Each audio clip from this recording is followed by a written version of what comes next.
I'm so curious what he wrote down. Just so not that I can just look back. Yeah. Right, so we are recording. Amazing.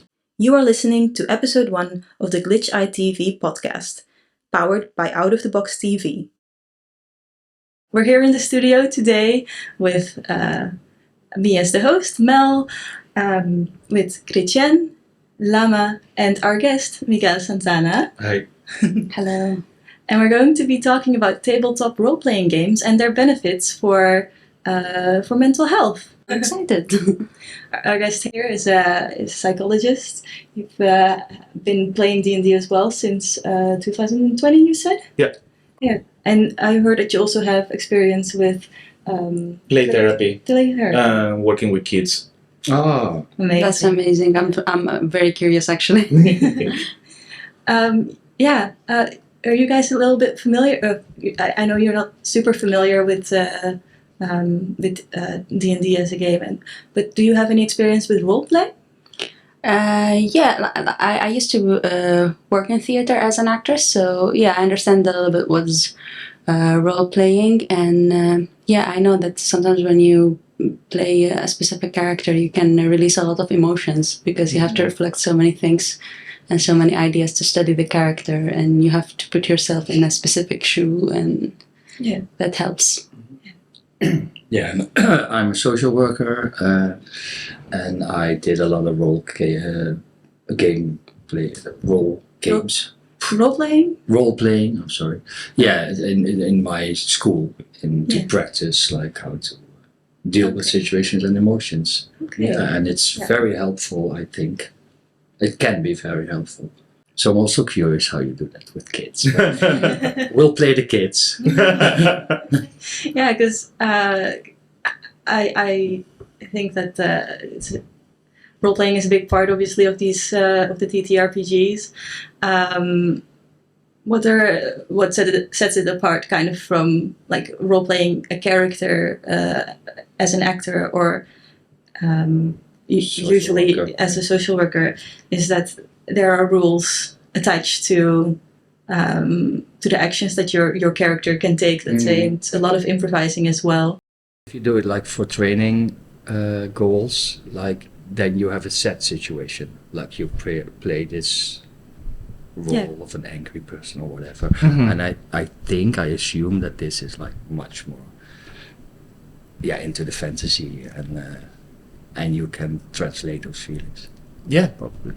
I heard one person say that imagine that we are like a beam of light. Picking a character is getting a stained glass, and we see like a different color of ourselves. Yeah. And in tabletop, we have the advantage that everything is imaginary. Nothing really happened. So we can, in the fiction, be a little bit more free. For example, when you watch Avengers, Thanos didn't kill half of the universe in real life. So you can try to understand him and his motive because it didn't happen. Yeah. And in tabletop, you can play a character and enter in another psyche that allows you to find parts of yourself. That's one of the things in tabletop. There's a psychoanalyst that I love that is called Winnicott, Donald Winnicott, British, and he talks something about the transitional object. The transitional object, you know those kids that they have like the little pillow that they don't go anywhere with the pillow? According to him, is when the kid doesn't need the principal caretaker, but still is in that transition between being alone, and tabletop is similar to that. We all have a transitional moment. When you watch a movie and you watch The Matrix, you don't see Keanu Reeves acting. Like you imagine that the director is behind the camera and stuff, and he's saying lines. You see Neo, but you are not psychotic and screaming at the screen. And like, Neo, careful! So you're in a middle place, right? Yeah. And that's why it moves us. And I feel like we can, in mental health, we can take advantage in that beautiful place. That the danger is that we are really exposing there. So if we are not with a table that we fully trust, it can hurt a lot. But also, on the flip side, if it goes good, it can be really good. Yeah. Yeah. Can you explain a little bit more about like what makes a good table versus a bad table? Like something that what would you need to like be comfortable, let's say, to play with people, with That's even like strangers, even like, That's a great question, Mel. Because D&D is something so magical and so beautiful, but it can be easily a source of even trauma, even pain, when you have people that in the table that are going to take advantage of how exposed you are. There are really egotistical players that obviously you want to do whatever you want and stuff, but there are people that they think in the game that they think that the Geneva Convention is a checklist. And maybe they're going to mistreat your character or mistreat you in the game, and the typical, oh, but that's what my character will do. And they use that. But the more the game has opened to people around the world, and we live in the golden age of D&D, that is not just a small sector of the population, but now includes people from every background, and it's really beautiful. But because of that, it has evolved to include what we call safety tools. Safety tools, there are two types. There are the ones that are before the game and the ones during the game. My favorite one, there are many, but my favorite ones before the game, we call it lines and veils. Lines is something that you don't even touch it. And veils is something that can happen in the background. For example, a line could be any kind of I don't know if, sexual violence. Not even in my game, not at all. Or homophobia, not at all. I don't. Yeah, not even as a joke. Not even as a joke. Yeah. It doesn't exist. Please, you stop the game in the moment. Oh, sorry, I touched the game. No. It makes me passionate. And that's a line. A veil is something that you are okay if it's tacit. For example, I don't like when my players torture my NPCs really graphically. I don't like body horror in movies. So it's like, oh no, and I take the nail. So I say, my players can say, I torture the guard. Oh, amazing, roll a check. And for me, like, it can happen, but and it's important that your players and the DM respect each other and that we feel safe. Yeah. That nobody's going to go at you or anything. Yeah. Okay. Yeah. Oh, sorry, and I forgot. And the one in the game. Yeah, because this is a pre-game. This is, but in the game, there's one that I like that is called the X card. That I do it a little bit different, but it's kind of saying like, stop the game, you know. And I use it. It's a let's take 5. When you feel that there's a lot of tensions raising at the table, like for example, you find a moment in which a character is going to kill another one, or the player characters. They before said that it's okay PvP, but player versus player. Right? Player versus player. But I said like, okay, let's take 5. Julian, how are you feeling with that? That Jan is going to kill your character. Are you chill with that? He's not going to do anything against your consent. And okay, Jan, how do you feel about that your character is... No, and also, okay, at any moment, we can stop it. It's imaginary. Yeah. I hate to say that, but it's imaginary. We are not here to torture a friend because of the sake of a fake story. But I can imagine that really Dungeons and Dragons diehards are like, no, but it's about the... I don't know how you translate it. I think that's a very old school mindset. But I'm old. Like So shit. from the olden days when it was just a combat simulator. Yeah. We take it another step further now. Yeah. Because it's like, is this also like how you do it with your kids, clients? Yeah. So Nice. Miguel is actually my dungeon master as well. Oh, cool. We always before we start a campaign we have a session 0, Nice. and that's when we discuss the lines and the veils. Nice. And whenever it's necessary, we have another session 0 just to remind people. Yeah. But Exactly. Cool. Sounds like a safe word in BDSM relationships. Sorry, but it's like that. It It's like that because there's They a both lot have going on. Yeah. both have dungeon masters. Yes, Really cool. a lot of fantasy going around. Like, but I'm glad that you bring the part of the kids because I feel like kids can be especially exposed in this part because when you're a kid, you don't have all the tools that you will have as an adult, obviously. Yeah. To emotional to keep yourself like you need to trust a lot in an adult, right? Yeah. I had a social case here in the Netherlands in which there was a girl that was bullied at school. She was an immigrant and she was really bullied. And when we started playing Los Minds of Andelberg, she tortured a lot of the NPCs and said like, oh no, they are going to be the goblin. They're going to be my slaves. They're going to kill them and stuff. And as a psychologist, you don't take the manifest thing, like the first thing that you said. You know it comes from somewhere else. So I try to exercise empathy with her, and I try to act like the NPCs really helpless, and asking for help for her for help. And eventually, just one session to the other one, third session, she was saving them all. She tried to convert all the bad guys to good guys, and she said, "I'm going to have an army of friends." And I said, and she was so defensive because of the bullying, but I believe that everybody that is quote unquote bad, it is really frustrated inside, and it's just in pain, and it quote unquote maladaptive function to escape frustration. Yeah. And I think in these games, especially catching it early on, you can help with that.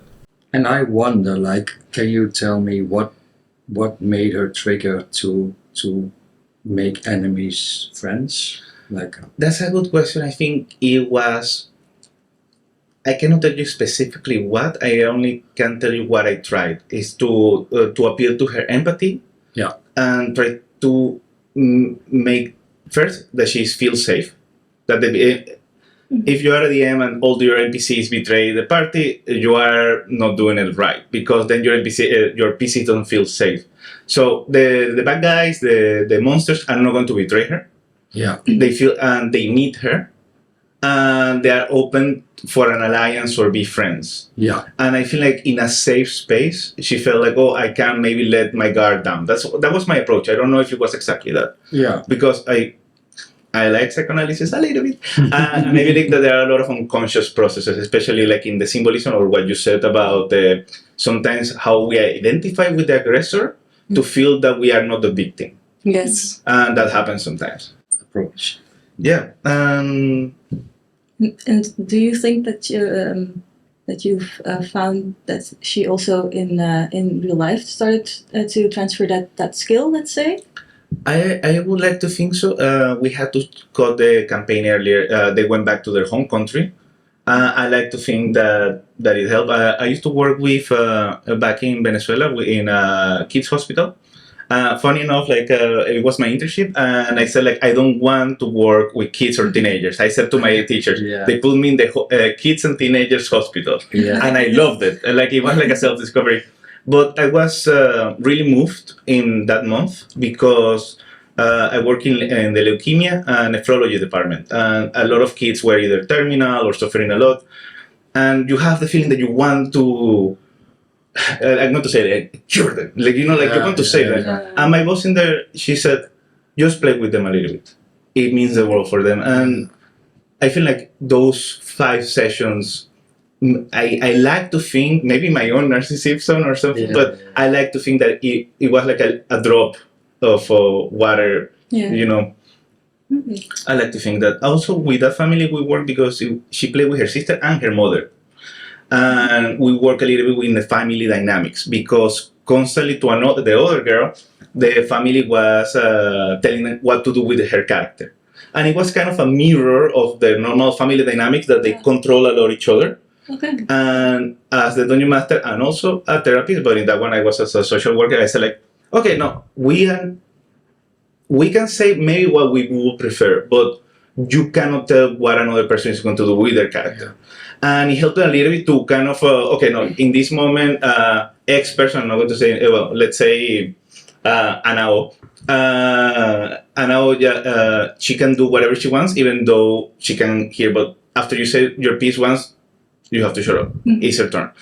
Nevertheless, then when the other daughter was trying to make an owl bear part of the group, and the sister and the mom were in the floor, almost dying with that 7 throws, I said like, okay, you can take your decision. You can try to befriend the owl bear, both your mom and your sister's characters may die, and that's permanent. Yeah. Mhm. And then in that moment that she was resisting, like, no, I want to befriend her. And she's like, oh, it's my responsibility. I have also to save the good. And she's like, okay, I try to push away the owl bear. Yeah. Yeah. So I feel like it's a place in which, even though we're exposed, we can learn that kind of stuff. Yeah. But obviously, Dungeons and Dragons do not substitute therapy. Please don't stop going. Disclaimer. Yeah. But if you have a person that you trust and that that's their role, because your dungeon master is not your therapy, but that's their role, I think it can help a lot. And I think that's so important for people that they experience that it's helpful. It doesn't matter. I've been a social worker for like 20 years already. I know a lot of approaches, and I think this is really refreshing actually. And it works. Yeah.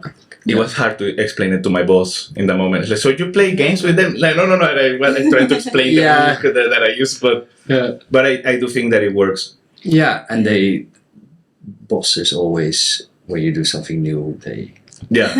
do like, is it? Yeah. Yeah. They are always scared. Yeah, I'm curious whether in some situations of role playing with kids or other patients, like you were able to notice some specific symptoms that led to a specific diagnosis or an extra step that you need to take care for. Completely. That's a really great question, especially in what is called game therapy, or I don't know in English. I think it's either game therapy or play therapy.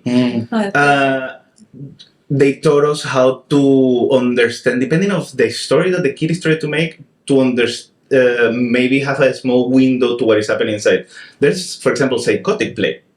That when you see that the psyche of the kid is a little bit more shattered, depending on the kind of story that they make, that they are kind of disorganized, one thing doesn't connect with the other. You can see if a person is depressed, depending on how much they bring in the fantasy. You can see social anxiety. It's because it's that place that you are so exposed, and you have to do this projection of you, because you pick your character, you pick the traits, you pick how they communicate with the world, that a part of you bleeds into their character, and you can see how that character runs from frustration. Yeah. I totally get it. Yeah, and Cool. and adding to the thing that you asked, when you interpret what it could be, I don't want to say wrong, because it's not wrong, it's what they are struggling with, or what they're going through, you can also plan some goals. I wrote here some of the ones that you could do. For example, social skills. I think any person can benefit with that, especially people in the autistic spectrum, because sometimes maybe they can find there's something called theory of the mind. The theory of the mind is how much you can put yourself in the shoes of another person. The example that I was rereading today in the book, it says that imagine that you have a person in the autistic spectrum that is your partner, and you say, wow, I had a horrible day. And the person said, like, have you seen my kiss? Because probably intuitively they don't know that you want to talk more about your day when you do that preamble. And in this, since we narrate so much, it's like, oh, they start picking some cues here and there, and it's a place that they can work that. For example, in ADD or in attention deficit disorder, people that we have it, we have sometimes a little bit of impulse control. And in the game, you have to stop sometimes, and like, okay, you cannot just do whatever you want all of the I time. have so much impulse control. I have no control.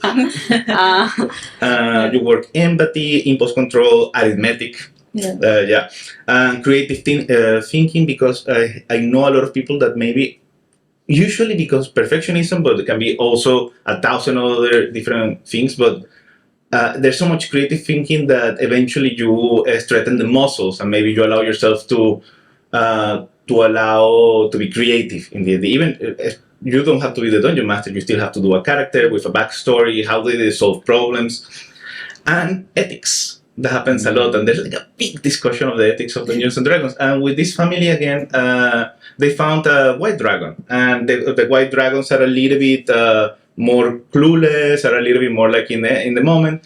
And I role played that dragon as that it was not even evil, it was amoral. it didn't understand the concept of morality. Okay. And they had to explain to the dragon what was morality, and they were like discussing, and I was like trying as much as possible taking literal all the things that they said, so they have to really say the stuff. And I think it was a beautiful moment, because since there's no real life consequences, what are you going to do in this world? Interesting. Yeah. And as an adult, it helps. I feel like it's no secret, but it's more than we expect. There's a loneliness epidemic happening in the world. I feel like 10 years ago, Great Britain, they appointed a loneliness minister, because ironically, it's the only loneliness minister in the world. That's kind of sad.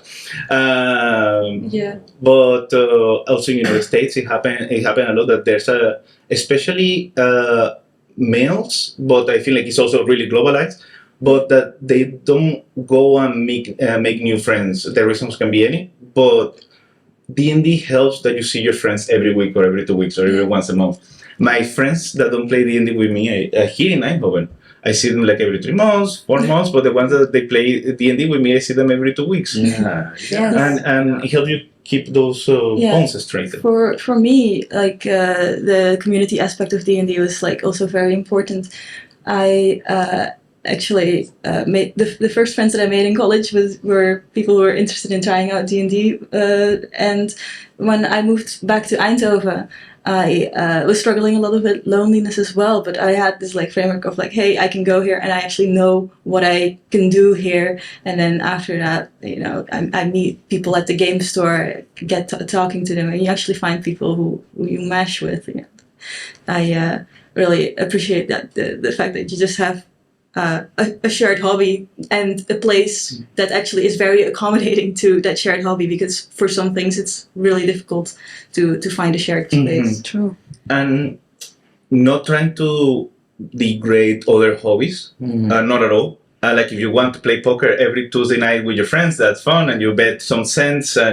But another strength of Dungeons and Dragons or any TTRPG is that they give you a story together, because take it with a grain of salt. But I heard another dungeon master, is not a licensed psychologist, so that's why. But that he says that the part of our brain, with our mind's eye, but also our normal memories, they're really close in your brain. So sometimes you role play something and you remember it really vividly. So because you think that you were there, obviously not in a psychotic way, I mean, but you feel really connected with that. I remember my one friend of my wife came on a weekend, and we already had a game plan that was planned 2 months in advance. So we kind of she had to play with us, like she joined and everything, and she did the last shot to an ancient dragon, to a big dragon.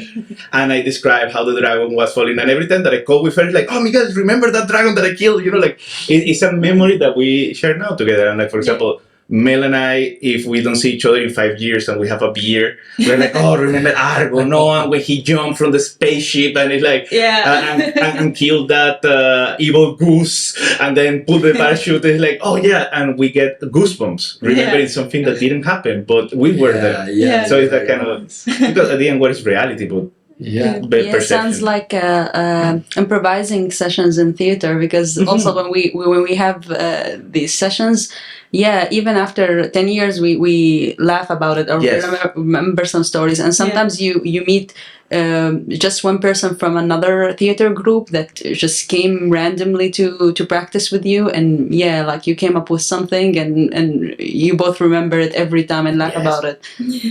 That's so cool. It is a blessing. Yes. Yeah. It's nice because now I'm translating already some things that I can put to the story, I think. Okay. Yeah. Like, for example? Like grief or something. Like I'm an adoptee child. I'm adopted, so I was born into a children's home, and I was there for a whole year. Then I got adopted, but it had consequences for my life, and part of that is grief also a little bit. I got to know my biological mother, so that's nice. Right. So that's maybe something I could explore. can Yeah. in a different way than I used to. I think it's very. We've been talking about creating a character for you, for first level character for your first D&D session. Yeah. And the first thing you said is, "I want to be a dark elf." Yeah. And I thought, oh, that actually very much fits. It's that projection, let's say, that you're already putting into this character, and that you want it to be perhaps a paladin just because you want to protect the people around you. Yeah, absolutely. That's the bleed that. And I now know that my father, the king, was slain. Like he was murdered, like in a not so cool fashion. Yeah, that's interesting because I wanted to be an evil mermaid. I still wanted to be evil. I still wanted to punish people. I don't know. But it was it evil because when we were talking about how do you handle the party around you were like, no, but I'm gonna be good to my party. Is it really evil if you're treating your friends well? I don't know. we didn't really develop the character because I didn't know if I will be there for the session or not, but I think we should talk about it because at the end we moved the session to another day, so I will be there. That's another thing that I think is also really interesting, like finding your identity through these characters. I feel like I've always tended to like the outsider characters, let's say. Okay, yeah. That have like just a different perspective, I guess. But what I really like is that also it puts you in all these different places so that you can really analyze yourself. Like, hey, what are the trends? But also, what do I not like about playing this type of character or class or that kind of stuff. Yeah. Mm-hmm. Yeah, and I have a question. What kind of mental health problems that you notice that role playing helped the most? Wow, I think anxiety. Okay. Anxiety. I should then try. Because I'm going to mispronounce this, but one of the first things is desensitization, Desensitizing. Like if you have an arachnophobia, some therapists they try to put in a really safe space, but put like a big spider next to you. Exposition therapy. Yes. Because if you have crippling anxiety in a place where there are no consequences, again, that you trust the table, you trust the people there, you can explore a little bit more, making mistakes, maybe saying the wrong thing, and then you discover that nothing really happened. Like one type of therapy, if you have social phobia, is that you go, let's say, to St. Caterina over here, and you start asking people where's St. Caterina. Oh, so seriously. So quote unquote, you feel again quote unquote, you feel stupid, but so you know that nothing happened when people thought that in your mind. And I feel like D&D also helps in that kind of a struggle. That is a safe space that I don't have to be perfect all the time. I don't have to be like in Spanish we say a golden coin for everybody. I don't have to be perfect. My mind is not telling me the truth. I don't need to take myself so seriously. Exactly. Yes. Exactly. And it's just a demon. Yeah. Exactly. Yeah. But again, it needs to be done in a safe space. Yes. With friends that do not have to be friends, but people that you trust. Yeah. True. Everyone, I think it's important that everyone at the table kind of has the same mindset when they are joining together in order to create like a comfortable playing experience. I think we probably have the same, almost the same. Yeah. Mm-hmm. Yeah. Okay. One of the most difficult ones could be different personality disorders, because by definition they are so connected to your personality that is the thing that takes longer to work on, and also the one that can affect more on the table. That means it can also work a lot, but for example, a person with narcissistic traits is going to have the dungeon master, the other players, and the person that is looking also to get better. Yeah. They're going to have maybe like a struggle, because a person with narcissistic traits may lack sometimes empathy or wants to be in the spotlight and Or lack flexibility also. Maybe also would lack flexibility because many of them, they never think they are wrong. Like, yeah. Exactly. I think we are heading towards the end of our time. Oh. Is there anything else that you guys would like to ask, or is there something else that you would like to talk about you feel that you didn't get to yet? Well, I would like to give a shout out to the book that helped me more to understand this, because I love psychology, I love Dungeons and Dragons, and then in TikTok appears like this book, and then I researched it, it's legit and everything. It's a clinical psychologist that loved the TRPGs, and she made that research about it. It's called Tabletop Role-Playing Therapy, and it's from Megan A. Conan, if you want to check it out. I really liked it, and I also Amazon sent me 2 by mistake, and I gave 1 to mail, and we both love it. Yeah. It's so cool. And what is your advice for people if they want to try the role-playing therapy, for example? Should they first get referred by a therapist, or is it something they can try? I don't think it's so widespread. So I wouldn't know of a place that you can. Even in general, having access to mental health is really hard, because usually insurances are a pain with that. But I bet that it is possible to look if you look enough. Just check references, but I think I hope one day it's enough widespread that it's easier to reach it. Is it already a bit widespread? Like, is this like an official? Yeah, it is official.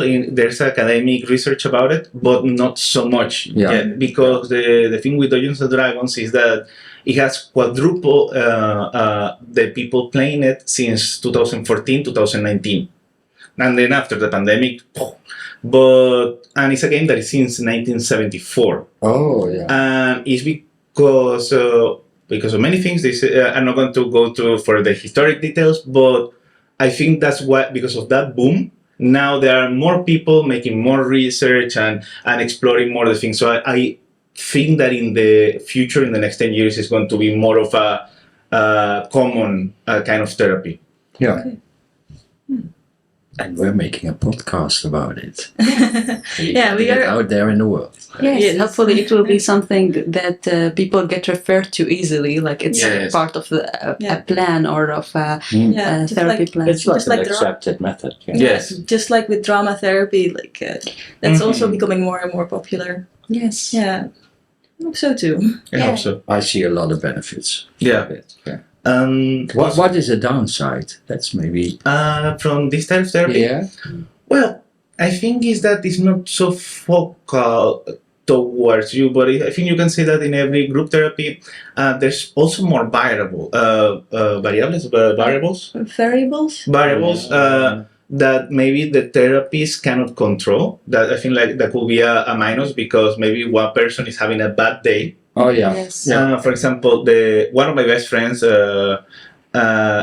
his brother-in-law is dying of cancer, right? And every time that his brother-in-law has a hard weekend, I notice that when we play, he gets really more violent in the game. And I understand that, so it's a safe space, so I give him more NPCs to kill the evil monster, so he drains it. But if you are in a table, you don't know how everybody's going to be that day. And I assume that could be a problem in some cases.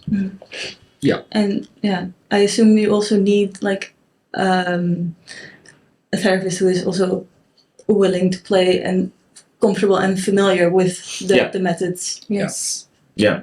It's one of the things that they say in the book, that you need to be really well versed in the rules, or at least enough to allow this to happen. I think it's really interesting and helpful that you like translate like it's a mirror you look into, like you can put your feelings or issues or whatever. Yes. Yeah, definitely. And this way also you set your feelings aside from you, and you give them a character, and like it's separated from me, especially like if you are the type who is really hard on yourself, or you punish yourself sometimes, or maybe you have tendencies to harm yourself. In this way you can set aside this demon and says, "This is not me. This is a persona. I'm really cool and nice. You can be kinder to yourself." Yeah, because sometimes it's okay to play an evil character, as long as everybody in the table is okay with it. Yeah. And you are not evil towards your party. Yeah. Yes. And you explore that part of yourself, and you're like, and you leave it and stuff. Because if I finish with this, there's a French psychoanalyst called Jacques Lacan, and he talks about how humans, we are creatures of images and language, right? And we get kind of a release when we're reenacting something. You can see it in people that repeat toxic relationships, that they find partners that abuse them. Sometimes they are reproducing something. It's like, oh, maybe I don't deserve to be loved, or I deserve to be hurt.